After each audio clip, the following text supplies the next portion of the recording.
Tonight I'm making meatloaf and au gratin potatoes with a side of green beans. The next couple of days are going to be busy, which means they're probably going to be stressful too.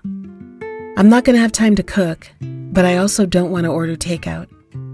I usually get 2.5 days of leftovers from this. I diced one shallot and sliced another. Then I minced a clove of garlic and chopped up some parsley. I set them all aside and then made a sauce to top the meatloaf.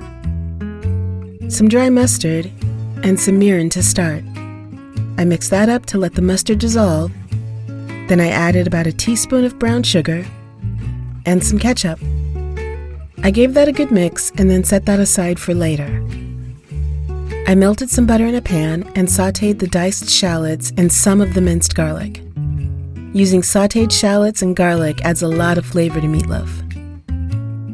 Then I took a bowl and added about 3/4 pound of ground sirloin, some garlic powder, paprika, Italian seasoning, some of the parsley, salt, black pepper, Worcestershire sauce, I don't know how to say that, and the sautéed shallots and garlic. I mixed this up before adding the binding ingredients. Some panko, half and half, and 1 egg. I first worked this in with a fork and then mixed it by hand until it looked like this. Then I covered it with plastic wrap and placed it in the refrigerator for about 30 minutes. Next, I got started on the potatoes. I thinly sliced some small yellow potatoes. Then I grabbed the shallow pie plate, most of the sliced shallot, and the chopped parsley. Then assemble. A bottom layer of potatoes, a middle layer of shallots, a second layer of potatoes, and top it with the parsley. Just needed the cheese sauce. I created a roux with some butter and some flour. Then I finished off the half and half. I stirred that until it thickened up and then added the cheese. Some mozzarella that I'm trying to use up, and some cheddar.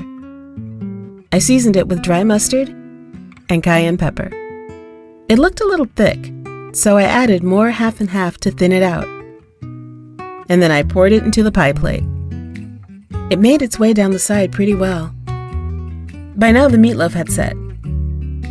You know it's a good set when you invert the bowl and it doesn't fall out. You have to pull this out by hand.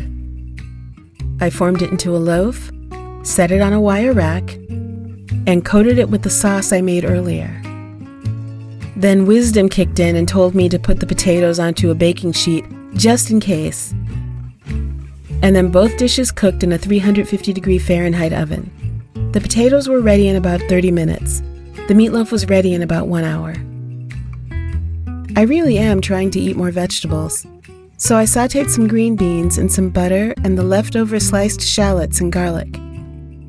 Then I added some dried rosemary and thyme for some extra flavor. I cook them till they look about like this. For a beverage, I tried this drink recipe that I saw on Pinterest. I put on my kettle to make some blue chamomile tea, which I only have in loose leaf. I steeped the tea and then strained it. I love the shade of blue. I added some ice to a mason jar, poured in some lychee syrup, added some club soda, more ice, the blue chamomile, and then some lemon juice, which turned the blue color of the tea lavender. I garnished it with a lemon slice, and by now the food was ready, so it was time to plate. The green beans, the au gratin potatoes, and a couple of slices of the meatloaf. I garnished the dish with the rest of the parsley, then set my table and sat down to eat. There's a reason this meal is called comfort food.